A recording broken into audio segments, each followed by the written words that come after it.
Hola, bienvenidos a este análisis. Hoy nos vamos a meter de lleno en un documento bastante particular. Son extractos del BO 2025-1112 OCRE, PDF. Parece ser una gaceta o boletín oficial del Perú, con fecha 12 de noviembre de 2025. Hola, ¿qué tal? Sí, un documento oficial. Y nuestra idea hoy es explorar la variedad increíble de avisos que trae. No solo leerlos, sino ver qué información clave esconden, esos detalles que a veces sorprenden, ¿no? Exacto. ¿Y cómo se conectan cosas tan distintas como rectificar un nombre, un proyecto de carretera gigante, temas legales o el día a día de las empresas? Es como una radiografía, ¿no? Totalmente. Es que estos boletines que uno ve y parecen súper formales, densos, Sí, un poco áridos a veces. claro, pero en realidad son una ventana súper interesante. Muestran la actividad constante y a veces bien compleja de la administración pública, la justicia, la economía, interactuando con la gente, con las empresas. Es el registro público de decisiones que afectan vidas, negocios. Ok. A ver, vamos a desglosar esto entonces. Empecemos por algo que parece básico pero es fundamental. La identidad.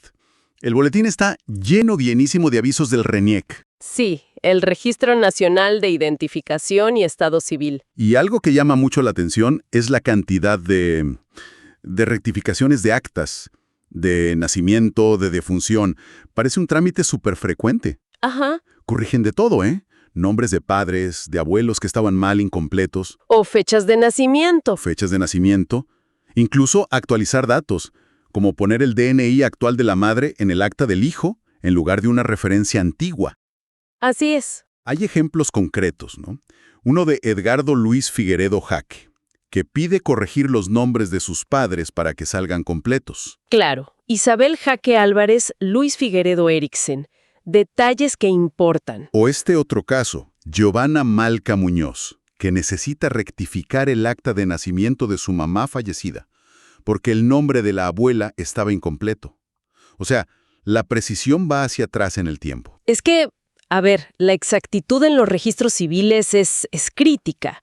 Cada dato, cada nombre, cada fecha es la base de la identidad legal de una persona. Claro. Entonces, estos procesos de rectificación, que están amparados en normas como el Reglamento de Inscripciones del RENIEC, buscan justamente eso, garantizar que el registro refleje la realidad. Y eso es fundamental para todo, para ejercer derechos, hacer trámites, para los vínculos familiares, para la vida civil, en fin. Parece un trámite muy común. ¿Será que refleja errores históricos o simplemente lo difícil que es mantener millones de registros perfectos? Yo creo que es una mezcla de las dos cosas, ¿no?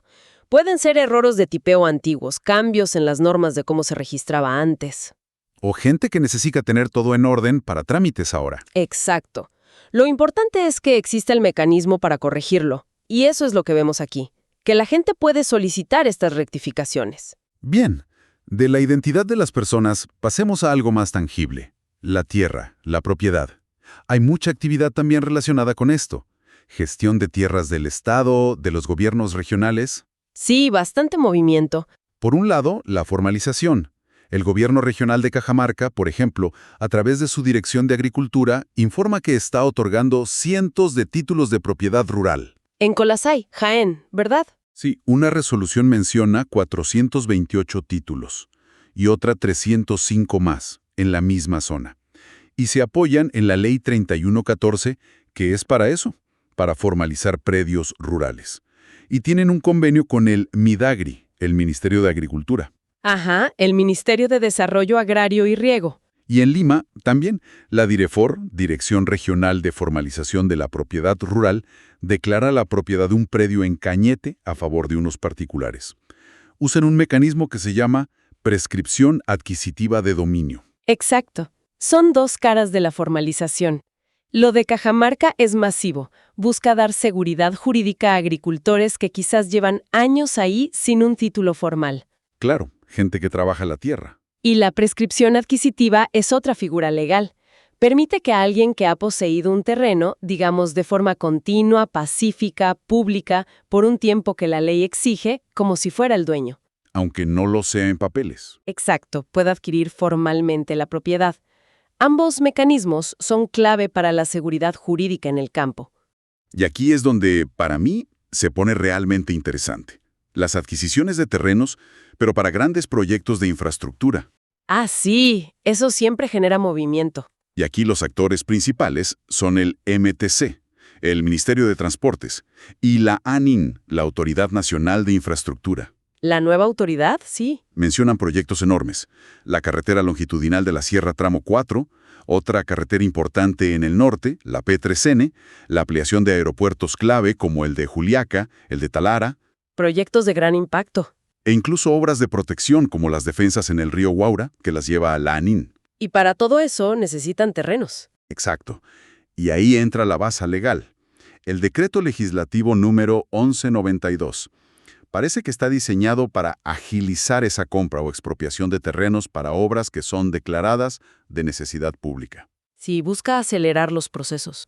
Y el procedimiento es, bueno, tienen que identificar a los que ocupan los terrenos, incluso si no tienen títulos inscritos, o si hay problemas con la cadena de dueños anteriores. ¿Cómo era el término? El tracto sucesivo. Cuando no está clara la secuencia de propietarios registrados. Eso. Entonces, identifican, valoran las mejoras hechas, hacen una oferta de compra y publican un aviso. Esto es importante. Publican un aviso para que si alguien cree tener mejor derecho, pueda oponerse. Es un mecanismo para proteger derechos de terceros también. Vemos ejemplos, ¿eh? Se identifica a poseedores para la longitudinal de la Sierra, para el aeropuerto de Talara mencionan a una asociación provivienda, Las Flores Talara, y hasta ponen códigos específicos de los predios afectados. Sí, detalles técnicos de los expedientes. Y la otra cara de la moneda, la reversión de predios. En Ucayali, el gobierno regional le quita un terreno a un particular, ¿Por qué? porque se determinó que estaba abandonado. Se lo habían adjudicado años atrás, en una parcelación Mariela segunda etapa, a un tal Lorenzo Condesos Cuestas, pero parece que no le dio uso. Ah, la causal de abandono. Y lo curioso es que después tuvieron que rectificar el área exacta que revertían. Se basaron en una inscripción registral antigua para corregir el numerito. Muestra la minuciosidad administrativa, ¿no? Totalmente. Y si conectamos todo esto, vemos esa tensión, ¿no? Entre el interés público, el desarrollo de infraestructura que el país necesita, y los derechos de propiedad o posesión de la gente afectada. Claro, el equilibrio es delicado. El decreto legislativo 1192 intenta equilibrar eso, agilidad, pero con procedimientos de compensación. La reversión por abandono es la herramienta del Estado para recuperar tierras que no cumplen su fin, y esa rectificación del área en Ucayali subraya algo clave. La administración puede y debe corregir sus propios errores materiales. Lo dice la Ley 27444, la del Procedimiento Administrativo General.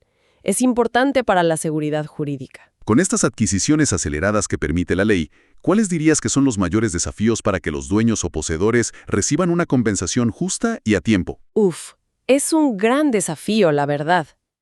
Requiere valoraciones que sean precisas, pero también rápidas. Una comunicación muy efectiva con los afectados, que a veces viven en zonas alejadas o no tienen papeles completos. Me imagino. Y que los pagos sean ágiles. Además, está todo el aspecto social. A veces hay que reasentar a la gente. La ley da herramientas, sí, pero implementarla de forma justa y efectiva siempre es un esfuerzo enorme para el Estado. Muy claro. Bueno, cambiemos de tercio, como dicen. Vámonos al mundo corporativo. El boletín también es un espejo de la vida empresarial. Empresas que nacen, que cambian, y, como vemos bastante aquí, también empresas que terminan. El ciclo de vida empresarial, sí. Hay una sección bien grande de empresas en disolución y liquidación. No vamos a leer todos los nombres, pero hay de todo. De inversiones como Wari Inversiones, ligadas a energía geotérmica como Loriscota Tutupaca Norte. Constructoras, comercializadoras. Consultoras. El patrón es parecido. La junta de accionistas decide disolver, nombran un liquidador y publican el aviso.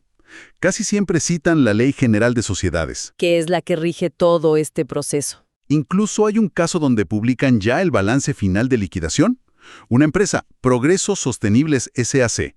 Muestran los activos, unos 223.800 soles, 0 pasivos. Listo para repartir lo que quede. Claro, el proceso de disolución y liquidación es el cierre formal de la vida de una empresa. El liquidador tiene esa tarea, Vender los activos, pagar todas las deudas pendientes, laborales, impuestos, proveedores, y si queda algo, un remanente, distribuirlo entre los accionistas. Es poner orden al final. Exacto. El balance final es como la foto que certifica que todo terminó y la empresa ya puede desaparecer del registro. Es un procedimiento ordenado para cerrar negocios. Y junto a las que cierran, vemos figuras que ayudan a hacer negocios. Los fideicomisos. Se publica la constitución de un par. Uno de garantía. ¿Quiénes participan? Agrojayan Kazak, que le da bienes a un fiduciario, TMF Fiduperú, para respaldar obligaciones con un fondo de inversión. Típico fideicomiso de garantía. Y otro que me pareció interesante, la Superintendencia Nacional de Migraciones arma un fideicomiso con el Banco de Comercio. ¿Para qué? Para administrar adelantos de obra. Involucra a 2 empresas contratistas. Ah, mira, qué interesante. El fideicomiso es una herramienta súper versátil, ¿sabes? Está regulado por la Ley de Bancos, la 26002. Te permite separar bienes o fondos para un fin específico y los pones bajo la administración de un tercero de confianza, el fiduciario. Como una caja fuerte administrada. Algo así. En el caso de Agrojayanca, clarísimo. Es para darle seguridad a un acreedor. Y en el de migraciones parece un mecanismo para asegurar que la plata que le adelantan a los contratistas se use solo para la obra pactada. ¿Más control, quizás? Aporta transparencia y control al manejo de fondos, que probablemente son públicos en este caso. Estos fideicomisos, sobre todo el de migraciones para adelantos de obra, podrían ser una señal de que se busca más control, más transparencia en cómo se usa la plata pública en proyectos, quizás para evitar problemas. Podría interpretarse así, sí. Usar un fideicomiso de administración para manejar adelantos añade una capa de supervisión. El fiduciario, que aquí es un banco, solo va a soltar la plata según lo que diga el contrato del fideicomiso. ¿Contra avance de obra, por ejemplo? Usualmente es así, contra avances verificados. Es una práctica que busca bajar los riesgos en la contratación pública y asegurar que los proyectos se cumplan como deben ser. Entendido. Bueno, ahora entremos a un terreno que a veces es complicado. Las acciones legales y administrativas. El boletín está lleno de notificaciones de sanciones, procesos. Sí, la parte más, digamos, coercitiva del Estado. Vemos a la SUNAFIL, la Superintendencia de Fiscalización Laboral, poniendo sanciones. Mencionan un caso contra HYHE, Contratistas Generales. Pero hay otro, que lo notifican por edicto. O sea que no encuentran a la empresa fácil. Es el último recurso, sí. Y este detalla infracciones bien graves en seguridad y salud, falta de capacitación sobre riesgos a un trabajador específico, condiciones inseguras, no contratar el SCTR. El seguro complementario de trabajo de riesgo. Fundamental. Ni el de salud ni el de pensión. No registrar accidentes. Y lo peor, no comunicar un accidente mortal. Uf, gravísimo. Este caso es un recordatorio fuerte del rol de SUNAFIL, proteger la vida y la salud de los trabajadores. Las infracciones que mencionas son muy serias, y las sanciones buscan castigar, pero sobre todo prevenir que vuelva a pasar. Impactante. Y por otro lado, la SUNAT, aduana sobre todo, también publican varias acciones, de todo tipo, desde el comiso de mercancías, ¿Qué es quedarse con la mercadería? hasta suspensiones de licencia de conducir, internamiento de vehículos, multas. Medidas fuertes. El comiso entonces es cuando el Estado se queda con la mercancía ilegal, ¿correcto? Correcto. Es la sanción que implica perder la propiedad de las mercancías a favor del Estado. Se aplica típicamente en contrabando o cuando no se cumple la norma aduanera. Las otras sanciones, como quitar la licencia o llevarse el vehículo al depósito, son accesorias, cuando se usaron para cometer la infracción. Para desincentivar, imagino. Claro, buscan desincentivar el comercio ilegal y asegurar que se cumplan las normas y se paguen los impuestos. Mencionan casos específicos. Uno, Nilton Tejada Rodríguez, que le cae de todo.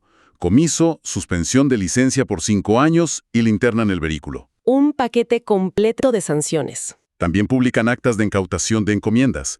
Mercancía enviada por empresas de transporte conocidas como Shalom o Marvisur, pero que no tenían los papeles en regla. El control sobre encomiendas es clave. Y de nuevo, la notificación por edicto, para gente no ubicada, extranjeros o cuando simplemente abandonan la mercancía. Es la forma de seguir el procedimiento cuando no hay contacto directo.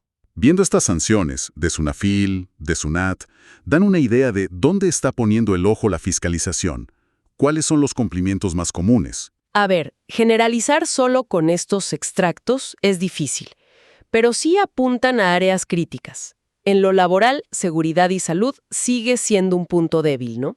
Y la fiscalización ahí es intensa, sobre todo en sectores de riesgo. Construcción, minería, quizás. Probablemente.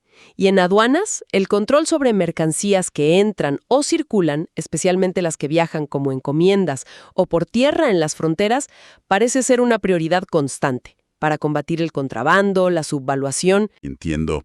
Y para cerrar esta parte legal, una mezcla de edictos judiciales, avisos para notificar demandas de todo tipo, petición de herencia, sucesión intestada, cuando alguien muere sin testamento, Reconocimiento de uniones de hecho. títulos supletorios de propiedad, prescripción adquisitiva. El objetivo siempre es el mismo, que se sepa públicamente del proceso por si alguien tiene algo que decir o reclamar. Dar publicidad para garantizar el derecho de defensa. Llama la atención, por ejemplo, que notifican a los herederos desconocidos de alguien que era demandado y falleció en medio del juicio. Claro, el proceso debe continuar con sus sucesores.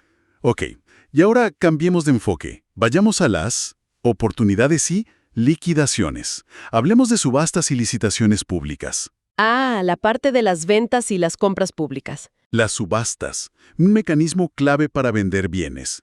Vemos ejemplos variados.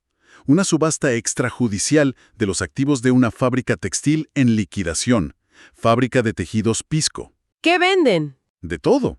Repuestos, maquinaria, algunas con deudas encima, prendas a favor de un acreedor y hasta la cartera de clientes pesada. Y anuncian 3 convocatorias, con precios que van bajando cada vez. Una estrategia para asegurar la venta. Luego, un remate judicial, ordenado por un juez. Un inmueble en La Victoria, ya está en tercera convocatoria. Y detallan el precio base y una lista larga de gravámenes. Ajá. ¿Podrías aclarar rápido qué son esos gravámenes? Suena importante. Claro, los gravámenes son cargas o derechos de terceros que afectan a una propiedad. Puede ser una hipoteca, o sea, una deuda garantizada con el inmueble, o embargos, que son medidas judiciales para asegurar el pago de otra deuda. Anotaciones de insolvencia. Problemas asociados al inmueble. Exacto. Es información crucial para el que quiere comprar, porque normalmente el comprador adquiere el bien con esas cargas encima, a menos que el propio remate las levante, pero eso depende del tipo de gravamen y las condiciones. Hay que leer bien. Entendido. También vemos el remate judicial de un carro, una Dodge Journey. Primera convocatoria. Y curioso, modalidad virtual por Google Meet. La tecnología llegando a los remates. Y la financiera TFC, que está en liquidación, hace una subasta mixta. Parte con sobres cerrados, parte a viva voz, presencial y virtual. Venden inmuebles. Flexibilidad para atraer postores. Finalmente, el grupo Coril, que actúa como administrador de fideicomisos, vende un paquete de inmuebles. Y dicen que prefieren ofertas por todo el conjunto. Buscan una solución integral, probablemente. Como ves, las subastas son procesos competitivos para vender bienes al mejor postor, buscando transparencia. Pueden ser judiciales, ordenadas por un juez para pagar deudas, o extrajudiciales, hechas por liquidadores para vender activos de empresas quebradas. Permiten convertir bienes en dinero de forma ordenada. Y no solo ventas, también hay convocatorias para comprar servicios. 2 municipalidades de Arequipa, Nicolás de Piérola y Yura, buscan empresas privadas para supervisar proyectos. ¿Qué tipo de proyectos? Proyectos bajo el mecanismo de obras por impuestos. Detallan los proyectos, los montos, los cronogramas y remiten a Proinversion y a sus páginas web para ver las bases. Ah, obras por impuestos, la Ley 29.230. Es una modalidad interesante esa. Permite que empresas privadas financien y ejecuten obras públicas, colegios, postas, carreteras locales, y luego descuenten esa inversión de su impuesto a la renta. Una forma de que el privado adelante la inversión. Exacto. Acelera la inversión pública con participación privada. Y estas convocatorias para supervisión son clave para asegurar la calidad de esas obras. Bien. Y para terminar, un vistazo rápido al sector minero y energético. También tiene su espacio en el boletín. Siempre presente. Vemos avisos del INGEMET, el Instituto Geológico Minero y Metalúrgico. Son sobre petitorias de concesión minera. Básicamente, las solicitudes iniciales para obtener derechos mineros sobre un área. El primer paso para la exploración o explotación formal. Y se reitera algo importante sobre la consulta previa. Dicen que el título de concesión en sí mismo no la requiere, porque el título solo da el derecho sobre el área, no autoriza a empezar a trabajar. Claro, la consulta se haría después, si corresponde, por presencia de pueblos indígenas. Pero antes de aprobar el inicio de las actividades físicas de exploración o explotación, es una precisión importante. Y también hay avisos del MINEM, el Ministerio de Energía y Minas. Pero estos son de exclusión de personas del registro de formalización minera. ¿A quiénes excluyen? Mencionan un par de casos: Paulino Ampuero, Waldimer Patiño.